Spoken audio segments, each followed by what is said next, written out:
Kenapa? Jangan dikedipkan, tahan sebentar ya. Maksimal berapa lama kuat menahan?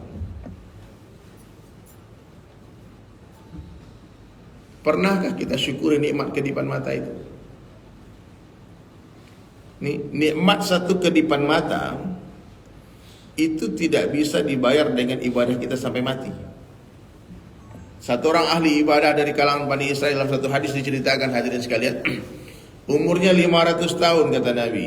500 tahun. Selama 500 tahun hanya taat kepada Allah tanpa maksiat. 500 tahun tidak buat dosa. Bayangkan Pak, 500 tahun beribadah kepada Allah tanpa membuat satu dosa pun.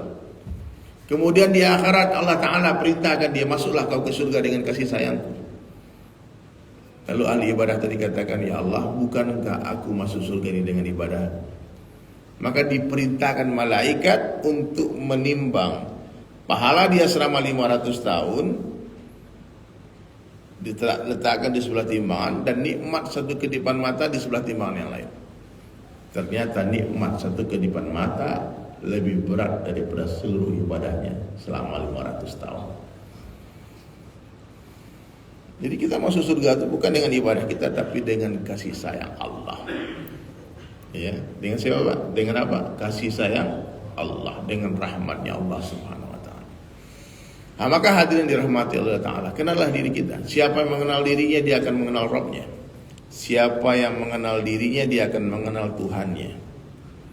Sekali-sekali Pak, ibu-ibu ya, berdirilah di depan cermin.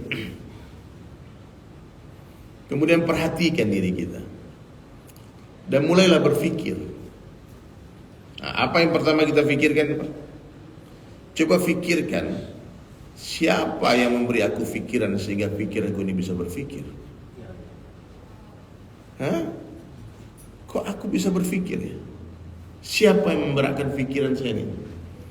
Ini otak manusia ini Pak, memori Pak, mana ada komputer yang lebih canggih dari otak manusia? Yang buat komputer itu pun manusia. Di dalam otak kita ini Pak, tersimpan bermiliar, triliunan memori. Saya yakin bapaknya udah umur 60-70 tahun masih teringat umur 3 tahun dulu Pak. Pertama-tama baru bisa jalan, pertama-tama baru masuk sekolah. Saya masih ingat jelas pertama kali mama saya ngajarkan saya cara masang tali sepatu. Sampai hari ini saya ingat detail kondisinya, keadaannya, bagaimana suasana hari itu 40 tahun lalu. Masih ingat saya waktu itu bikin layang waktu kecil. Ingat gak main beli gambar tuh yang potong-potong tuh? Itu masih ingat betul. Terus main karet, main kelereng, masih ingat. Padahal itu udah 40 tahun.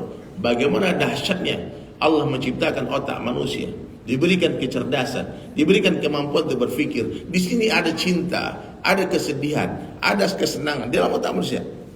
Ada kekecewaan, masih tersimpan rapi semua rasa itu. Bagaimana hebatnya Allah menciptakan otak manusia. Dan Allah Subhanahu wa taala mampu menghilangkan semua memori itu dalam hitungan detik. Sampai ada orang yang lupa dengan nama dia, Pak. Siapa saya? Siapa kamu?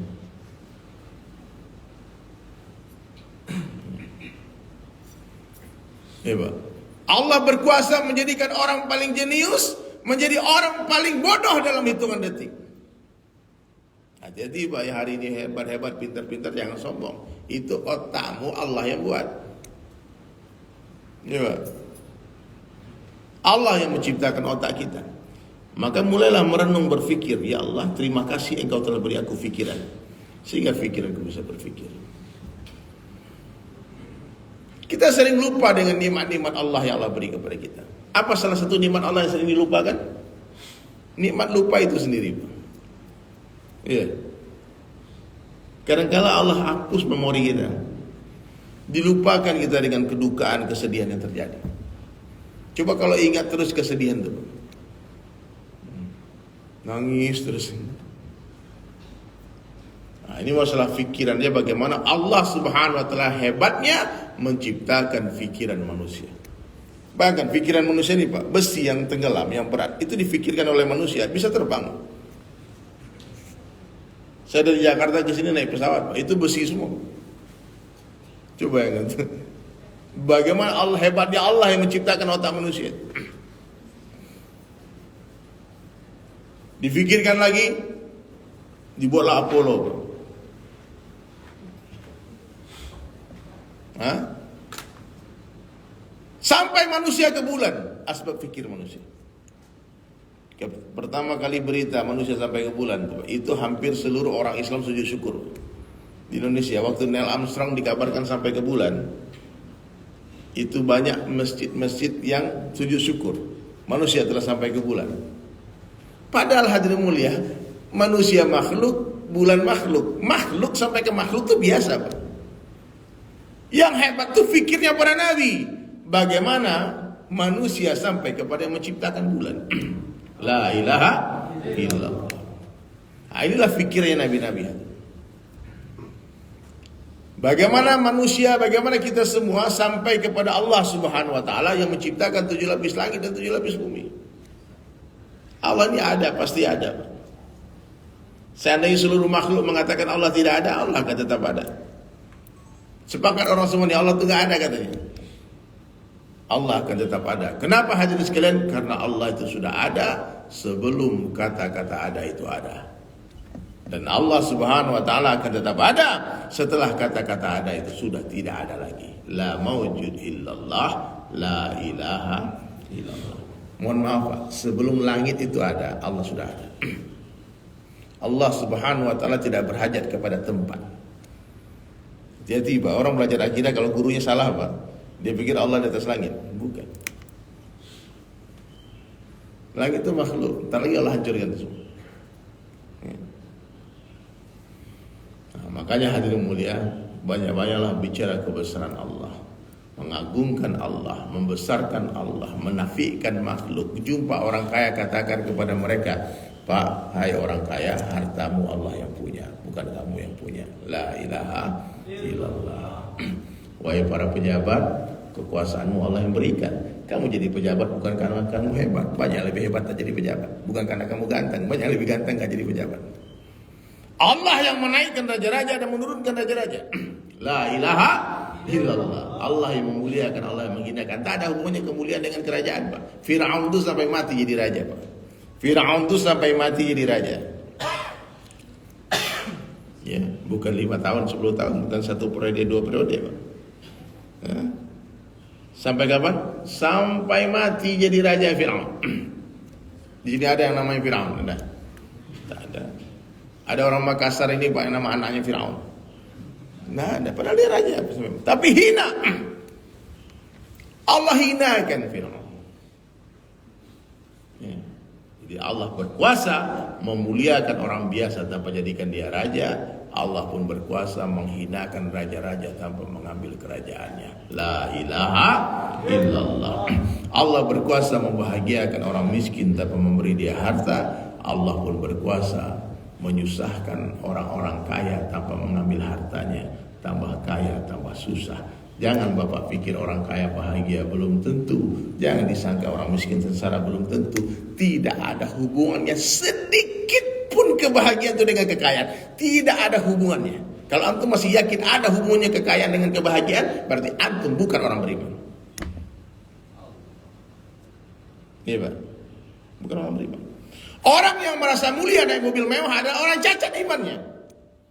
Orang merasa mulia kalau dia punya jabatan, dia terkenal. Ada orang yang rusak imannya. Kemuliaan di satu tempat saja dalam ketakwaan. Maknanya siapa yang bertakwa dia mulia, siapa yang tidak bertakwa dia hina. Satu orang miskin tinggal di kampung, di pedalaman, tidak cantik, tidak tampan, tidak rupawan, sudahlah miskin, penyakitan lagi. Bayangkan.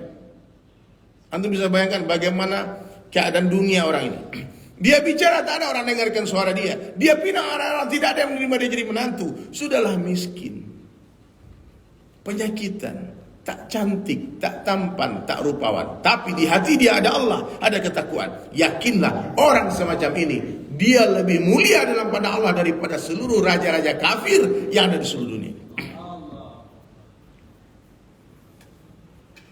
Iya Pak. Jadi biasa-biasa saja lah, nggak usah kita merasa takjub lah orang kaya. Oh kaya dia, kenapa dia kaya? Korun tuh Pak, kaya, tapi terlaknat. Ya. Kalau kita gali-gali tanah Pak, ketemu harta siapa tuh Pak? Harta Korun. Saking banyaknya hartanya Allah hinakan. Dan Nabi Musa alaihissalam waktu itu yang berdoa kepada Allah, ya Allah, hancurkan Qarun dengan seluruh hartanya. Coba kalau kita yang berdoa apa? Ya Allah, hancurkan Qarun, hartanya tinggalin buat dakwah. Hari ini kita dai pun, orang-orang dakwah pun masih yakin dengan kekuasaan.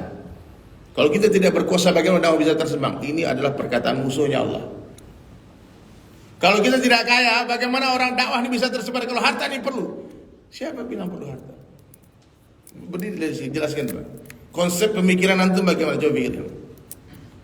Perang Badar itu miskin sahabat, nggak punya harta, nggak punya senjata, jumlah pun tak banyak, 313 orang miskin. Ada yang tak beralas kaki, ada yang tak naik kuda, ada yang cuma megang pelepah kurma saja, tak punya apa-apa. Yang mereka punya cuma hanya Allah dan Rasulnya. Melawan ribuan orang kafir Quraisy dengan senjata yang lengkap, dengan pedang yang tajam-tajam terhunus semuanya. Ekonomi di tangan mereka, jumlah di tangan mereka, semua ada di tangan mereka. Persiapan yang matang ada di tangan orang kafir Quraisy. Rasulullah SAW dan para sahabat cuma 313 orang. Hartanya Abdurrahman bin Auf tinggal di Makkah. Hartanya Utsman bin Affan tinggal di Makkah. Mereka orang Islam tak punya harta, miskin, lemah, tak punya senjata. Yang mereka punya cuma iman saja, Allah dan Rasulnya. Dan sejarah mencatat perang Badar siapa yang menang? Sahabat yang menang. Nah, maka kita harus sepakat semuanya, tidak ada kekuatan di dunia ini yang lebih dahsyat, yang lebih hebat daripada kekuatan iman. Tidak ada. Kekuatan yang paling hebat adalah kekuatan iman. Itu Khalid Ott, Pak. Khalid Ott ini juara dunia, Pak. Dia berlari 10 kilo setiap hari. Dia berenang 1 kilo setiap hari. Dia datang pertama kali 6 bulan yang lalu datang ke Indonesia. Saya cuma bilang sama Khalid, Khalid, let's go. Kalau jalan sama saya, udah bangunnya jam 3. Kita ke masjid, 5 waktu sholat di masjid. Habis sholat subuh, sometimes kadang-kadang saya bayar sejam, 2 jam. Habis itu kita istirahat sebentar, habis itu kita datangi rumah-rumah orang, kita keliling. 10 hari ikut saya masuk rumah sakit dia. Dia bilang, wow, tidak masuk akal orang mampu ke masjid. Ini datang bapak datang ke masjid itu bukan karena bapak sehat, bukan karena rumah antum dekat masjid, bukan. Ada iman di hati. La ilaha illallah. Inilah kekuatan yang paling dahsyat. Orang bisa angkat barbel, bisa lari berjauh, tapi kalau untuk bisa mentaati Allah, tidak diperlukan kekayaan, tidak diperlukan ketampanan, tidak diperlukan pangkat dan jabatan, bahkan tak diperlukan kesehatan. Berapa banyak kita lihat orang-orang sakit dipapah ke masjid, didudukkan di atas kursi. Nah, makanya perkara yang paling penting dalam kehidupan manusia adalah perkara iman. Tidak ada perkara yang lebih penting daripada iman. Tidak ada perkara yang lebih penting daripada iman. Paham apa? Berhentilah dulu bicara-bicara hari ini. Kadang-kadang saya sering nguping, mohon maaf, datang ke acara-acara motivasi. Wah, Islam harus kaya.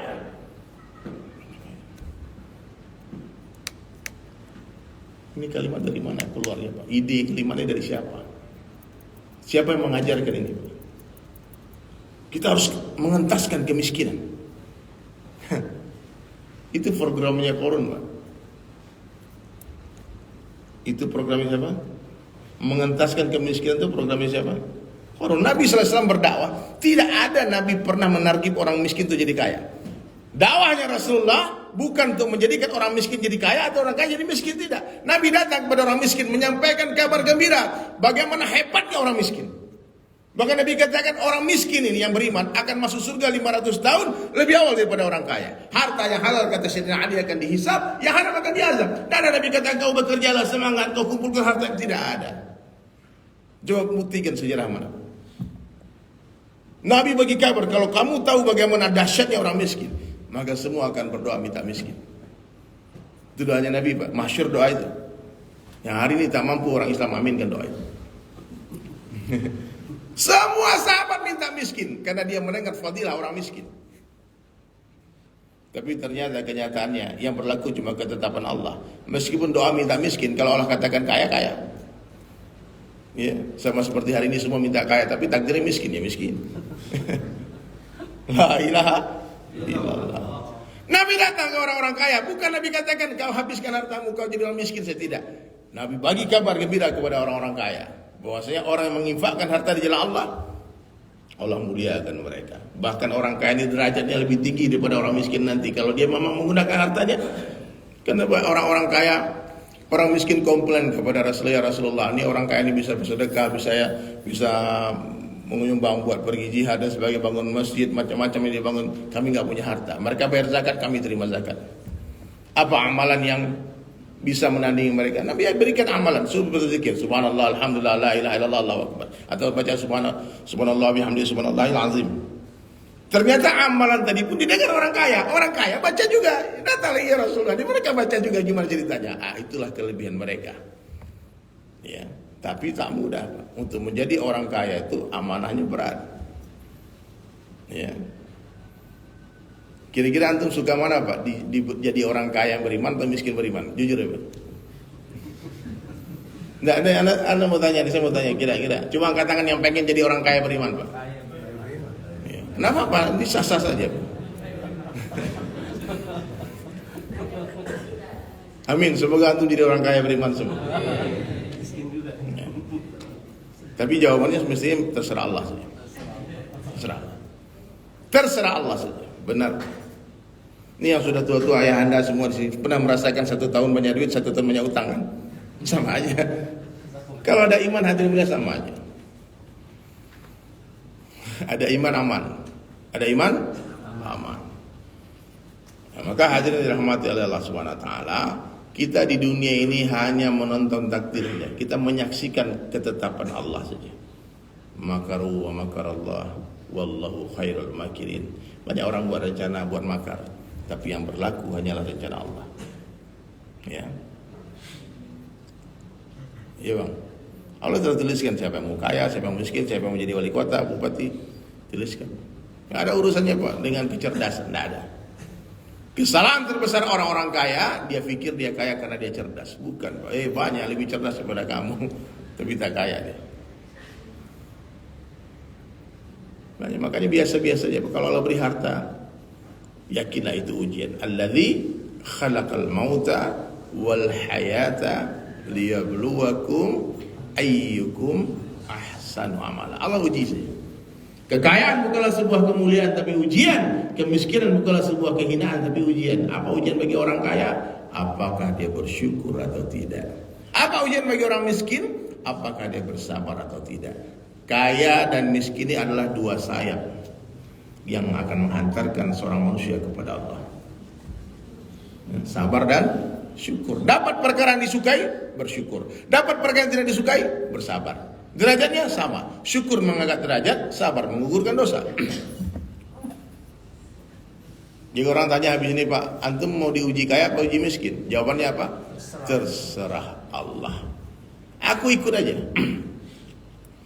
Makanya kalau orang sudah menjadikan akhirat sebagai tujuan hidupnya, Pak, ini orang akan Allah beri kecerdasan yang di luar batas akal manusia. Kecerdasan orang bertakwa, kecerdasan orang beriman itu Pak, luar biasa. Tidak ada kecerdasan yang menandingi kecerdasan orang bertakwa. Kenapa? Orang-orang yang beriman dan bertakwa, Allah bagi tahu kepada mereka mana yang besar, mana yang kecil. Ya, Pak. Sebelum subuh tadi tentu ada ujian ya. Salat di masjid atau di rumah. Orang yang bertakwa beriman dia tahu. Kalau beri kecerdasan, kalau aku salat di masjid, aku dapat 1 juta. Tapi kalau aku salat di rumah sendirian dapat 1 juta. Kalau aku ke masjid 1 langkah mengangkat 1 derajat, 1 langkah menggugurkan 1 dosa. Kemudian dilipat gandakan 27 derajat. Susah ngitungnya kalau 27 derajat. 27 kali lipat. Berarti kalau sholat sendirian di rumah dapat 1 juta, di masjid dapat 27 juta. Pilih mana? Hanya orang bodoh yang pilih 1 juta. Oh aku nih sederhana, 1 juta cukup. Ya, itu bodoh. Nggak ada juta. Urusan dunia beda 10% terbang ke Tanah Abang dari Makassar. Jadi mohon maaf ya, ada tuh pakaian muslim tuh khalifahan. Itu beli barang di Bandung Pak, terbang jauh-jauh nih. Karena kalau beli di sini mahal, beli di Bandung adalah 30% lebih murah. Cuma beda 30%. Mau Pak terbang ke Bandung, jauh ke Bandung. Apalagi sekarang nggak ada pesawat direct kan, harus di Jakarta dulu, habis itu naik kereta lagi ataupun naik bis lagi ke Bandung. Cuma beda 30%. Ini beda 2700% kalau kita terjemahkan 27 kali lipat. Tapi itu terjemahnya 27 derajat. Rusak kalkulator kita ngitungnya. Untuk urusan dunia beda sedikit saja kita mati-matian bermujahadah. Mati-matian bersusah payah. Tapi urusan agama hanya melangkahkan kaki Pak, 200 meter, 300 meter, 1 kilo dari itu masjid. Tak mau gitu. Nah mana Pak? Maka orang beriman yang datang ini semua orang cerdas nih. Cerdas, betul Pak, nggak main-main. Kira-kira tadi Pak sebelum datang ke masjid, Bapak kamu ke masjid, tiba-tiba ada telepon, bro, ke pasar dong, ditunggu sebentar nih. Kalau kau datang ke sini, ada bisnis, ada barang nih, tolong carikan barang ini pagi ini, tapi dia datang sebelum jam 6 harus ada barangnya. Nah, dihitung-hitung, lihat WhatsApp, wah ini bisa untung 1 miliar ini. Kira-kira antum ke pasar apa ke masjid? Pasti ke masjid. Nah, karena semua orang cerdas, yang ke pasar orang bodoh. Nah, mana yang lebih besar, pahala sholat di masjid apa 1 miliar? Mana yang lebih besar Pak? Kemarin saya tanya ada tukang gojek kemarin kan lagi dengar ceramah kita kemarin. Bang, kalau antum pas mau sholat ke masjid, mau datang ke masjid, azan berkumandang, tiba-tiba ada orang masuk aplikasi ini, kantarkan orang ke satu tempat, lumayan lah 20.000 ini angkanya kan. Dia bilang, dia datang bang, antar saya ke sana bang, saya mau ke masjid dulu, saya buru-buru ini, saya kasih 200.000. Kalau orang itu cerdas, dia katakan jangankan 200.000 bang, 200 miliar saya nggak mau. Saya sekarang ke masjid, yang manggil saya ini Allah nih. Maka orang beriman, dia berani meninggalkan rezeki untuk memenuhi panggilan Zat yang Maha memberi rezeki. Dia berani meninggalkan cintanya, istrinya, anaknya untuk memenuhi panggilan Zat yang telah menanamkan rasa cinta di dalam hatinya. Ini, insya Allah Pak, yang mulai hari ini jangan ada yang tinggalkan salat di masjid. Siapapun yang datang, hatta presiden yang datang. Siap insya Allah. Maaf, hatta Jibril yang turun. Anda mau ke masjid, tiba-tiba datang malaikat Jibril turun. Jangan ke masjid. Makhluk. Itu yang dilakukan Nabi Ibrahim. Ketika malaikat Jibril coba-coba merayu, minta tolonglah sama aku. Aku padamkan api ini Ibrahim. Apa jawaban Nabi Ibrahim? Hasbunallah wa ni'mal wakil. Ni'mal maula wa ni'mal nasir. Tak mungkin orang beriman tak sholat di masjid. Tidak mungkin orang yang beriman tidak sholat 5 waktu di masjid. Tidak mungkin.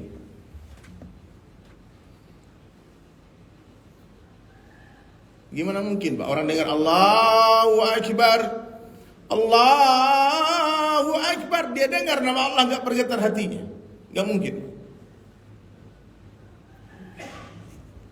Wajilat qulubuhum, bergetar hati-hati mereka. Hebat. Jadi ketaatan orang beriman ini luar biasa kepada Allah dan Rasulnya.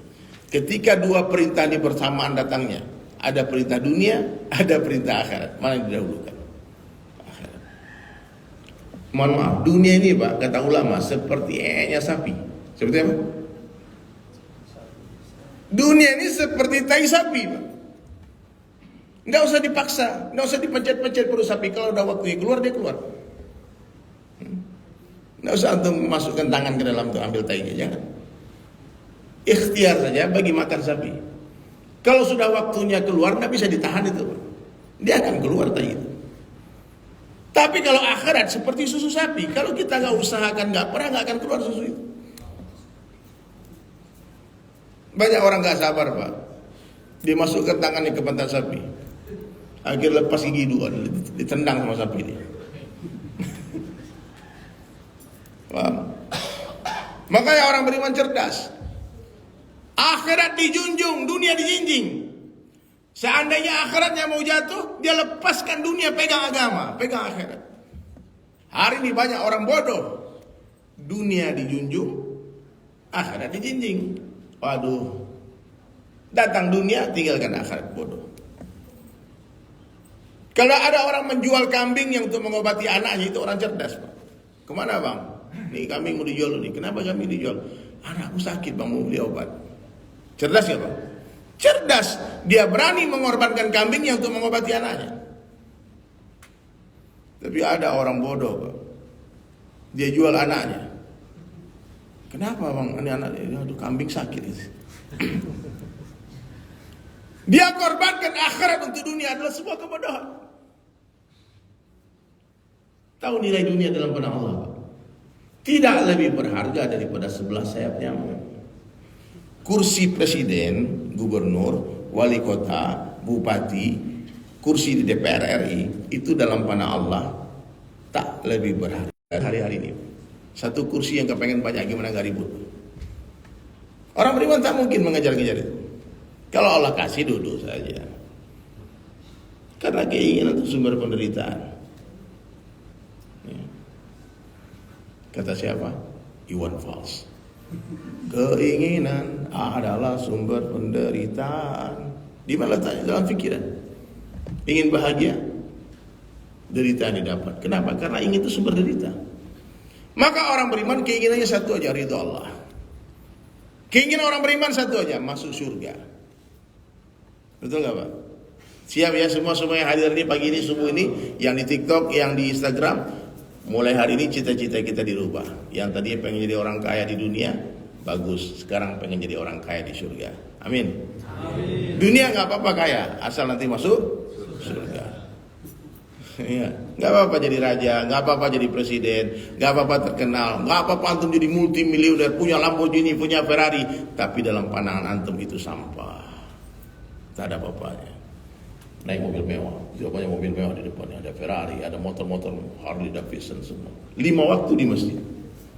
Ya. Mobil Alfa, tapi belum azan sudah parkir di masjid. Mobil Pajero, nanti ada 150 lebih mobil Pajero parkir. Saya diundang sama komunitas Pajero Sport Club. Pak Haji Endraun, One, Endrawan. Gak apa-apa punya orang naik mobil ini sepeda ontel, pas azan. Dia bukan ke masjid, dia ke pasar, Pak. Dia mancing ikan di sungai. Siapa yang pencinta dunia? Jadi cinta dunia itu bukan berarti orang kaya, bukan. Yang cinta dunia itu orang jadi budaknya dunia. Ya. Maka hari ini kita harus sepakat memutuskan untuk menjadi anak-anak akhirat. Jangan menjadi anak-anak dunia. Karena dunia bukan tempat tinggal, tapi dunia tempat meninggal. Dunia bukanlah tempat tinggal kita, tapi dunia adalah tempat yang akan kita tinggalkan. Sekarang kita di atas tanah, tak lama lagi tanah di atas kita. Pagi hari di beranda, sore hari di keranda. Itulah dunia. Sesaat saja, sebentar saja, silih berganti. 100 tahun lalu tak ada satu orang pun yang hadir di dunia. Dan 100 tahun yang akan datang pun tidak akan ada orang yang hadir di dunia. Ya. Nah, jadi hadir semuanya, tolong dipanggil Khalid, sudah masuk sebentar.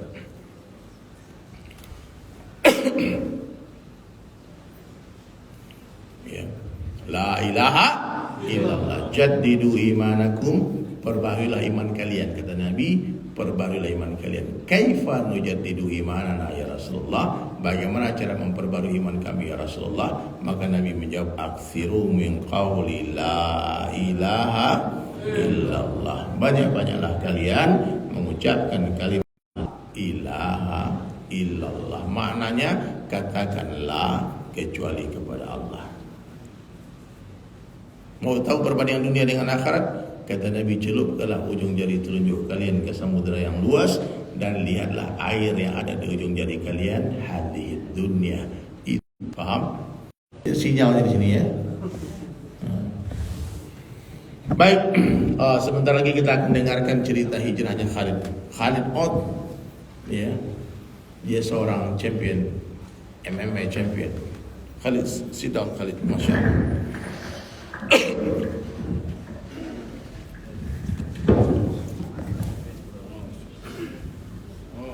Ya Allah, ya Allah.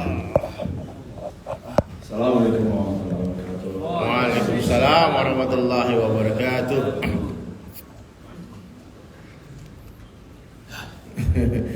Khalid ini sekarang lagi training Pak, jadi dia fokus dia sekarang tuh bagaimana dia mengembalikan fisiknya dia, karena kemungkinan insya Allah dia akan bertarung lagi di Indonesia Pak. Nggak apa-apa, dia fighter, dia bertarung Pak.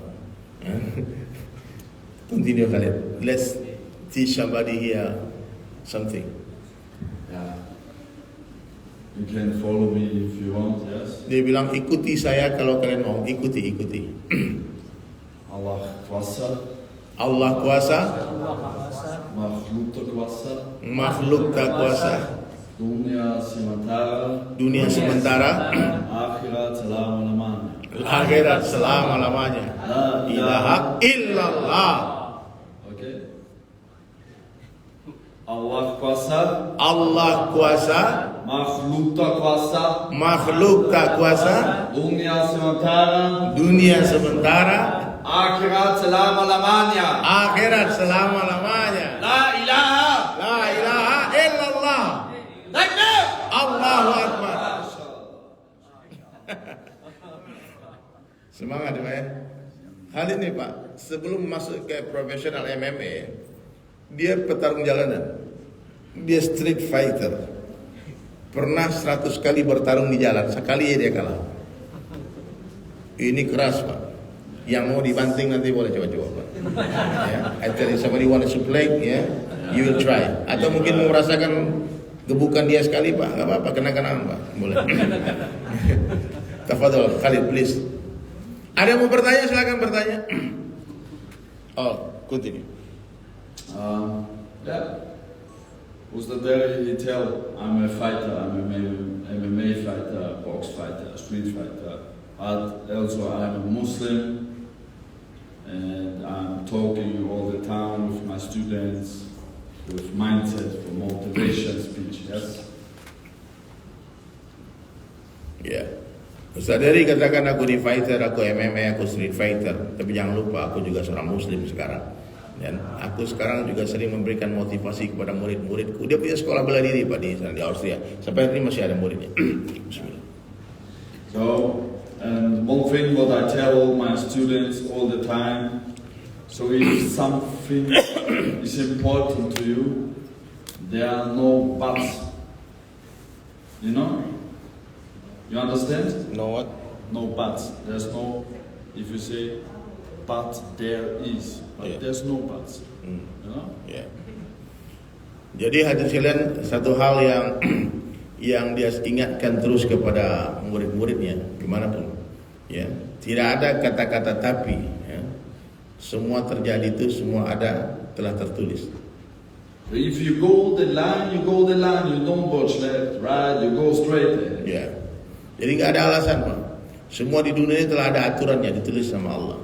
Ikut jalur, kamu akan sukses. You didn't come this far just to get this far. Ya. If you come to your exit, you don't go back. Ya. You go away. You go straight. Yes? Ya. Continue. Yeah. This is all what I want to say today. I'm really struggling today. I trained too much yesterday. Dia kemarin latihan begitu banyak katanya. Jadi dia ingat cuma gitu, memberikan motivasi terus kepada semua orang yang dia jumpai. Sampai itu jadi seorang juara itu nggak mudah. Maka dia berikan nasihat, kalau kamu sudah memutuskan satu perkara terus berjalan, jangan mundur. Kalau kamu yakin itu sebuah kebenaran, jalani. If I go in the cage, I know I must fight now 3 rounds. 1 round is 5 minutes. Ya. Jadi kalau aku naik ke atas cage, ke atas oktagon itu, udah bertanding, yang dia tahu cuma dia harus bertarung 3 ronde, 2 ronde, 1 ronde. Itu yang dia tahu, dia harus selesaikan. If I say the Shahada, I know now I'm a Muslim forever. Nah, begitu juga ketika aku sudah mengucapkan syahadah, maka aku adalah orang Islam, dan itu aku tidak akan mundur sampai kapanpun. Aku akan terus sampai aku mati. Selama-lamanya aku jadi Muslim. A fighter have boxing gloves. Ya. He have his protector for his teeth, for his balls. He have his shorts, his t-shirt. So a Muslim, he have his gloves, his brand, Ya. his cap. Ya. Jadi untuk menjadi seorang petarung itu Pak, ada sarung tinjunya, ada perlengkapannya, ada covering giginya semuanya, ada celana bertarungnya, ada proteksinya buat celana dalamnya Pak, biar nggak dipukul kemaluan dan sebagainya.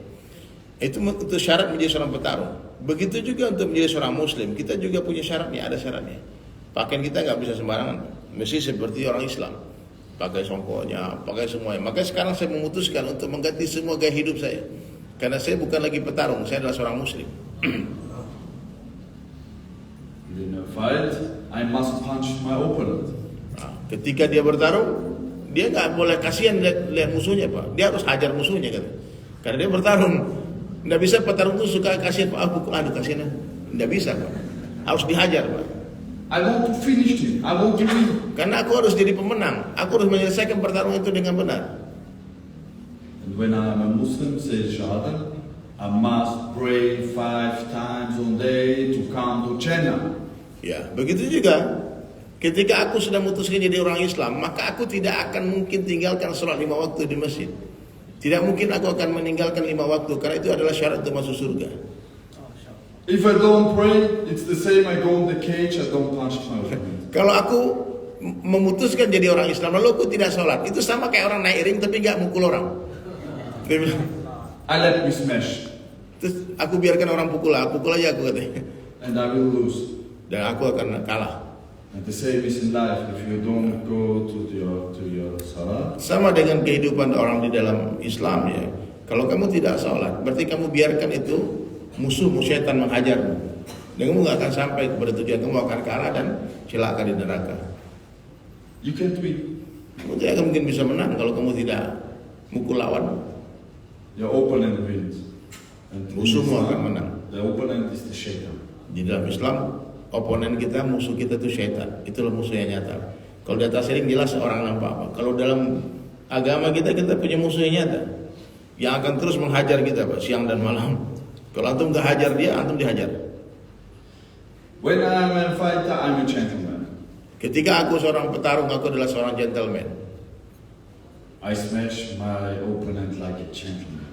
Aku akan smash, akan pukul lawan-lawanku seperti seorang laki-laki memukul lawannya. You know how I do that? Kalian tahu bagaimana saya melakukan itu? I smash him hard and fast. Aku akan pukul dia sekeras mungkin dan secepat mungkin. So he goes very fast, very quickly, KO. Dan hampir seluruh musuh saya itu dia akan KO dengan waktu yang sangat cepat. Karena tidak ada kasihan Pak, kalau udah memutuskan untuk menjadi petarung, antum nggak boleh mikir Pak, aduh kasihan mukul dia, jangan hajar Pak. Gitu. Yeah. And when I'm in the masjid, Dan ketika aku di masjid, I'm also gentleman. aku juga seorang laki-laki gentleman. I take my time for salah Aku akan berikan waktuku yang khusus untuk sholat, to enjoy, nikmati, be connected with Allah. menghubungkan hati dengan Allah. And this is why I tell you between fighting, my sport, Dan itulah yang aku jelaskan pagi ini kepada kalian semua. Ternyata menjadi seorang petarung dalam kehidupan saya sebagai atlet olahraga itu bisa dikaitkan dengan kehidupan sebagai seorang muslim. and this is why I tell you on the start, if you go away, you go straight. Itulah yang dimaksud dari awal tadi. Kalau kamu sudah memutuskan satu hal, kamu straight, kamu lurus dan fokus. Jangan mikir, jangan ragu. Kalau udah diputuskan, jalan terus. There's a lot of fake fighters. Banyak petarung-petarung fake, palsu, Pak. Gayanya petarung, padahal bukan. Social media fighters, and I'll train one time and make 100 videos. Dia latihan sekali, bikin 100 konten video. Itu petarung palsu. Gaya kayak gini, tapi gak pernah tarung.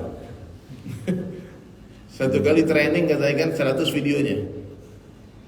But the fake fighters, one day he got the motivation to be a real fighter. Tapi tenang, itu petarung-petarung palsu itu Pak, satu hari dia akan dapat motivasi untuk menjadi petarung profesional. And this is the same if I meet a Muslim brother Iya. and he don't make salah, he do nothing. Ya sama seperti orang Islam.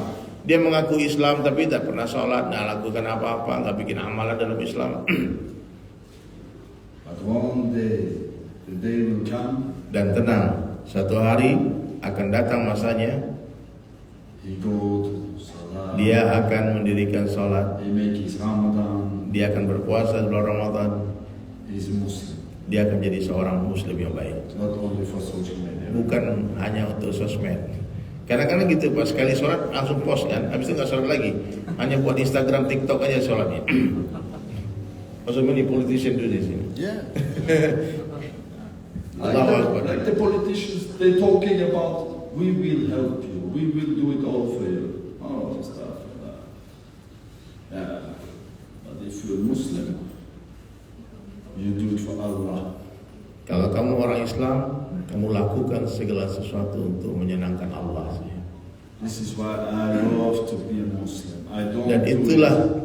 kenapa aku sangat mencintai, senang sekali untuk menjadi seorang Muslim. I don't do it for Ustaz Derek. Aku tidak, aku masuk Islam bukan karena siapa-siapa, bukan karena Ustaz Dery, bukan karena siapa-siapa. Aku begini ini karena Allah sih. We are all one. Kita Everybody satu, same. kita ini sama semua. But every step, what I go, every word, what I talk, is for Allah. Setiap langkah yang aku jalankan selama jadi orang Islam, setiap kalimat yang aku ucapkan itu hanya untuk Allah saja. Takbir! Allahu Akbar. La ilaha illallah. This is very good. This is very good content. The best. I love it.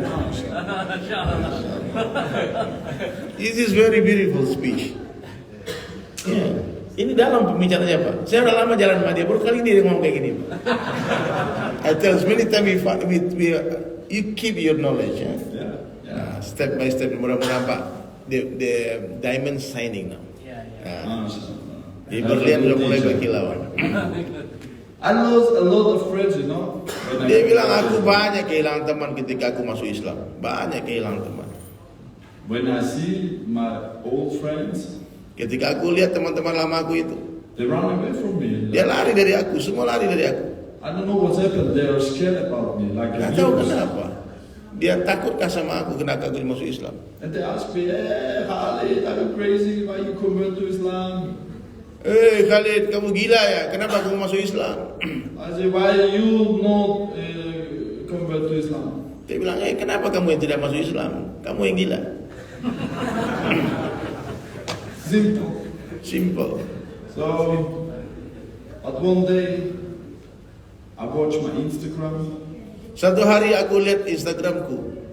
There write me a man with many followers. I'm thinking, wow. Tiba-tiba ada orang yang DM aku. Satu orang laki-laki. Aku lihat Instagramnya banyak followernya. Siapa orang ini? I write him. Aku balas dia. We will see what's happening. Aku akan lihat apa yang terjadi ini. Temanku banyak hilang. Ini datang satu orang kepada aku. And I talk with him, and he's so humble. Aku bicara sama dia. Dan dia sangat humble. Tawadu orang ini. It's new for me. Ini baru untukku. And he learned me. Subhanallah. Dan dia ajarkan aku waktu live di Instagram itu. Subhanallah. Alhamdulillah. Alhamdulillah. La ilaha Illallah. Allahu Akbar. Ayo semuanya. Subhanallah. Walhamdulillah. Wa la ilaha illallah. Allahu Akbar. And I asked him, "Hey, my brother, what's your name?" Dan aku tanya, hei, kamu siapa namamu? Listen. Dia bilang, itu teman mi ya? Ya, aku dari Sulaiman katanya. Sejak itulah kita mulai bersahabat 2 tahun lalu because of Instagram. Karena Instagram, sosial media. This is why I come to Indonesia. Nah, itulah kenapa aku datang ke Indonesia. Karena dia. I think it's every Muslim in Indonesia like him. MashaAllah. I will stay in Indonesia. Anda nggak usah terjemahkan ini, Mas. Dia bilang kalau semoga semua orang Islam di Indonesia ini seperti dia. Gitu. Amin ya, mudah-mudahan baiknya ya, baik-baiknya ya Pak. Ya. Ini dia terjemahkan, aku yang ngomong Pak, dia yang ngomong nih Pak. So there's true. One door is closed, but other doors. Betul. Ketika satu pintu tertutup, maka banyak pintu lainnya akan terbuka. That's true. Dia kehilangan banyak teman, Allah hantarkan satu teman yang baik itu dia. Now I stayed the second time in Indonesia. Sekarang ini sudah 2 kali aku ke Indonesia nih. Gitu. And I don't go back. Dan aku tak akan kembali lagi ke negara. Dia bilang nanti baliknya after you come back to Austria with me and with all brother, we make dakwah, we make syahadah whole Austria, insyaallah. Kita punya cita-cita Pak, nanti balik ke Austria syahadat dengan satu negara, amin. Amin. Cita-cita kan boleh Pak, amin ya. Dan dia sekarang Khalid sudah mengislamkan anaknya, Allah kuasa ya. Anaknya masuk Islam, istrinya masuk Islam, tetangganya masuk Islam. Your neighbor, whose name? Tell the story. My neighbor? Yeah. MashaAllah, my neighbor. Before I go to Indonesia, Jadi sebelum aku datang ke Indonesia, I go always with my neighbor. We walking in the night. Yes. aku selalu jalan sama tetanggaku. Kemana-mana aku jalan sama dia. He's not Muslim. Dia bukan Islam. I tell him all this hadith from. Aku ceritakan kepada tetanggaku itu hadis Nabi Sallallahu Alaihi Wasallam. And he always say, "Ow, from where you got these stories?" Dia bilang, wah dari mana kamu dapat cerita ini? Kok bagus-bagus ceritamu. Jadi orang itu kalau diceritakan Al-Quran dan hadis, Pak, orang non Muslim, dia akan takjub, ini dari mana? Kok dari mana aku dapat knowledge ini? Kok pintar banget? And I tell him from where and what's happened. And we Dan aku talk, jelaskan dari mana, kenapa kami bicara. we talk always because of Islam. Aku selalu bicara tentang Islam kepada dia, tetanggaku ini. And before I go to Indonesia, I tell him I am very sad, my brother. Sebelum aku datang ke Indonesia yang kedua kali ini, dia datang ke tetangga, dia bilang, aku sangat sedih melihat kamu, saudara. Of what? Kenapa sedih kata tetangganya? I say you stupid. Karena kau bodoh. My brother, you know, you have the choice to go to Jannah, but you vote Jannah. Dia bilang, kamu harus memilih. Kamu mau masuk surga, jadi Muslim. Kalau enggak, kita akan terpisah nanti di akhirat. Why? You're no Muslim, you go to Jannah. He said, are you sure? Kamu enggak, karena kamu bukan Islam, kamu enggak mungkin masuk surga, kamu akan masuk jahanam. Dia bilang, betul kamu? Kata tetangganya, masa aku masuk neraka? Dia bilang, iya. Dia Yes, it's true. You go to Jannah. I'm sorry, you make me really sad. Aku minta maaf, tapi kamu membuat aku begitu sedih. Karena kamu tidak mau masuk Islam, aku sedih. When I come to Indonesia, we fly first to Malaysia. Ketika aku datang ke Indonesia, kami jumpa di Malaysia Pak, istimewa, kemarin musyawarah. Yeah. We make live chat with Julian. Ya, akhirnya dia teleponan sama tetangganya dia. And also there talk with him. And now it's your part. Terus dia lagi ngomong, dia bilang sama siapa? Dia bilang my neighbor. Dia bilang kasih handphonemu sama aku. Dan Ustaz Dery bicara sama teman tetangga gitu, ngomong sama Julian. Aku bicara sama dia Pak, tidak sampai 5 menit. Akhirnya dia bersyahadat. Takbir. Now Julian Muslim, namanya Julian Yusuf sekarang. Tetangga dia. And he's so happy ya. He's very happy. The first step what to do, we go to my house. Setelah dia bersyahadat, apa yang dia lakukan? Dia langsung lari ke rumahnya Khalid. Take a Quran and Dia minta Al-Quran, dia minta sajadah. And clean his Dia bersihkan kamar dia. Dan dia mulai sholat. Allahu Akbar. Ya. Jadi Khalid ini, dia masuk Islam. Tidak ada ustadz yang mengajarkan dia. Dia masuk Islam dibimbing oleh Syekh YouTube. Very famous chef. Jadi dia belajar, dia cari bagaimana cara masuk Islam di YouTube. Kemudian ada satu konten di YouTube yang mengajarkan tentang syahadat. Dia ikuti itu. Asyhadu alla ilaha illallah wa asyhadu anna Muhammadan Rasulullah. Direkam. Kemudian diupload di Instagram, karena itulah di viral. Nah, diupload. Jadi masuk Islam ketika pandemi 2020, berarti 2 tahun yang lalu, 3 tahun yang lalu ya. Mau masuk 3 tahun. Dan ketika dia masuk Islam, beritanya viral, diliput sama Al Jazeera, sama TV, semua gempar kan. Karena dia ini brutal. Mohon maaf ya, I tell story about you ya. Dia ngeri, dia 10 tahun masuk penjara. Ya. Tidak usah tanya kenapa, Pak. Ngeri, Pak. Antum salah tanya, nanti kita lagi dihajar pada mana. I said, you know, about you past, you don't ask about the past of Khalid, you know. It's really, ini bukti nyata. Kita nggak cerita tentang Umar bin Khattab, kita tidak bercerita tentang Khalid bin Walid, kita bercerita tentang Khalid Ot. Maaf, bukan Khalid OTT ya. OTT itu Jakarta, Pak. OTT, you know what? OTT is famous word in Indonesia. Operasi tangkap tangan. You know, this is the words for somebody who the government catches corruption. Oh. That's why your name is famous. Khalid OTT. You think it's good? Yeah, yeah, it's good. It's good. This is a gangster name, you know. If ATT, lagi kan? Hamdan ATT penyanyi dangdut. He's dangdut singer. Okay. Hamdan ATT. I will show you in YouTube. Dan kemarin dia sudah diundang Rhoma Irama, Pak. Dia podcast sama Rhoma Irama, King of Dangdut. Tunggu di YouTube channelnya. Dan jangan lupa buka YouTube channelnya Khalid Out. Jangan lupa like, comment, dan subscribe. I smash you. Kalau enggak katanya I smash you. After we stand in the front of masjid, we check everybody handphone. If he don't follow you, smash it. La ilaha illallah. I think it's enough ya, kita sarapan pagi karena nanti hari Jumat nih kita khutbah di mana nanti? Hah? BTP. Nanti datang ke sana, Pak. Nanti kita dengar lagi cerita Khalid habis sholat Jumat. We go to coffee now. Kita harus minum kopi gitu. Kalau enggak syakau deh. dia nih coffee man. Oke, mungkin itu saja. Thank you Khalid for your time. Thank you. You're welcome. Beautiful speech. The best speech today. Ya, ini pembicaraan dia terbaik, Pak.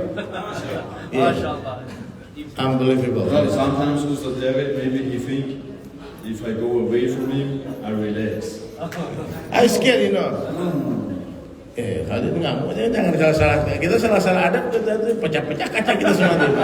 My brain always working, always. Dia lari keluar tadi saya gelisah, Pak. Ini Khalid nih kan ini jadi sejarah lagi di Makassar, dia mukul orang di luar nanti gimana? Because if far from me, Khalid, kalau dia jauh dari aku, Pak, sehari 2 hari dia telepon aku.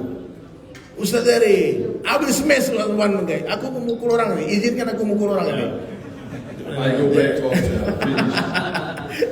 Dia bilang, ya makanya dia harus dijinakkan terus ya, Pak. Ini ngeri nih, Pak. Yeah, really true. I go back to Austria. After 4 days, I say I smash everyone. These people will never see Indonesia again. La ilaha illallah. Doakan Khalid istiqamah, amin. Doakan istri Michelle juga istiqamah. Dan ingat, Pak, Masya Allah, saya ingatkan saja, bantu dia. Dia saudara kita, dia tidak minta. Dia datang ke sini juga bukan dia tidak. Saya yang maksa dia ke sini. Karena saya berteman dengan dia, saya bicara dengan dia, dan saya tahu meskipun dia tidak bicara, saya tahu keadaan dia. Saya tahu keadaan dia, dan dia perlu cinta dari kita semua. Dia perlu kasih sayang dari kita. Dia insya Allah akan jadi dai besar. Amin. Insya Allah one day you will become wali Allah. Amin. Ya, one day people will tell this story about Khalid Out, the man, who bring Islam to Austria. Amin. Takbir.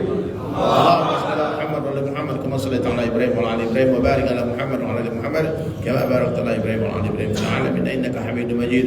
Allahumma ighfir lil muslimin wal muslimat wal mu'minin wal mu'minat al ahya minhum wal amwat ya wal awwalin ya akhir al akhirin ya dzal qatimatin ya rahimul masakin ya arhamar rahimin.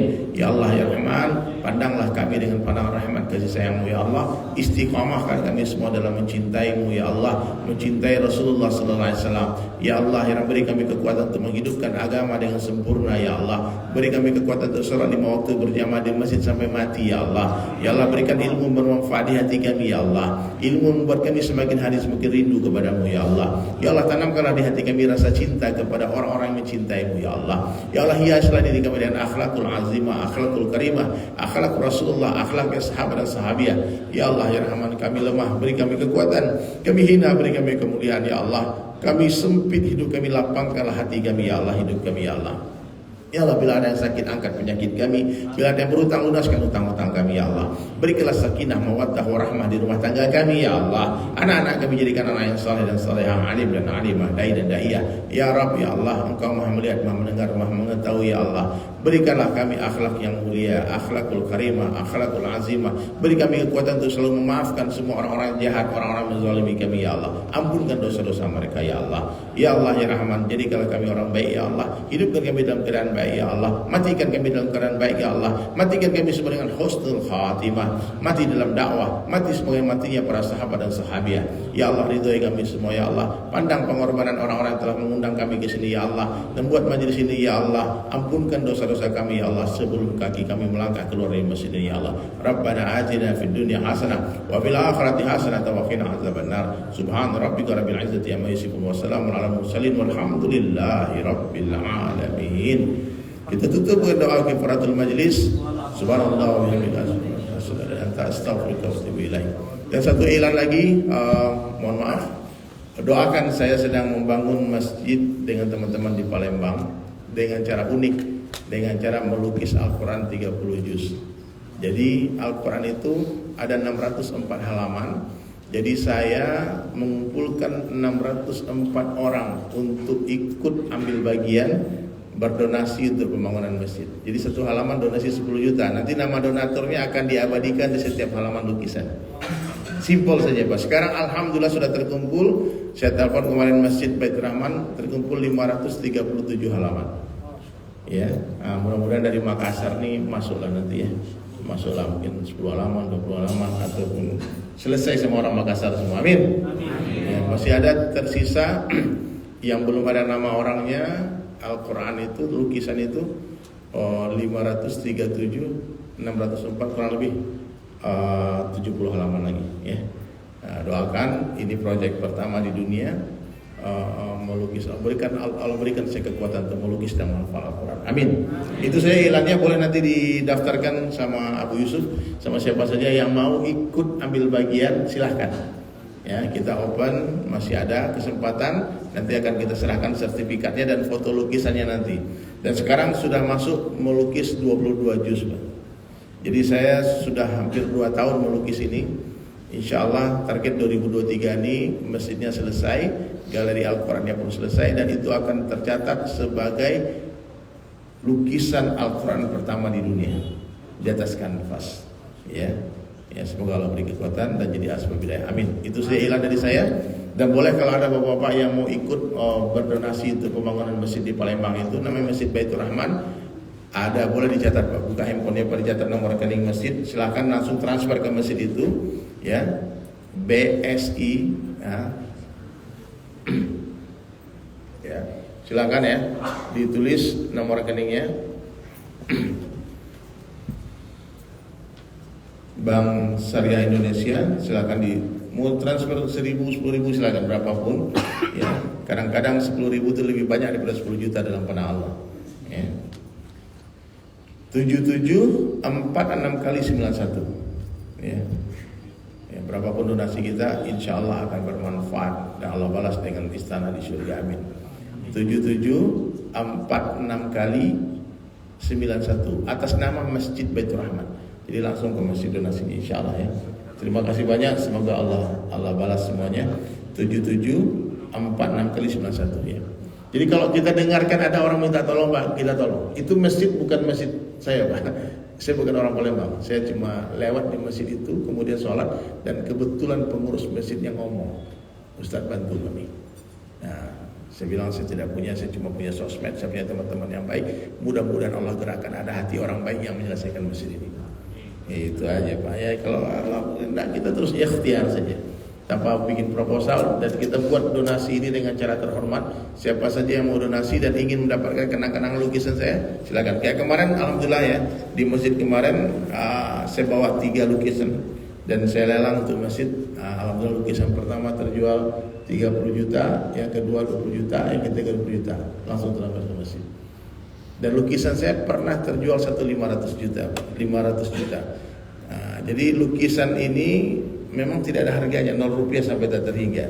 Jadi kalau orang selalu bertanya berapa harga lukisan Bang Dery, 0 rupiah sampai tak terhingga. Kalau 0 berarti dibayar dengan surga. Ya, jadi ini koleksi sambil donasi. Jadi bapak-bapak, ibu-ibu semua ya, kalau ada yang berminat punya lukisan saya, silahkan nanti, insya Allah saya kirimkan dari Jakarta nanti. Nah, cukup kirimkan bukti transfer. Nah, bukti transfer nanti saya akan kirimkan salah satu karya terbaik saya. Wabillahi taufiq wal hidayah. Assalamualaikum warahmatullahi wabarakatuh.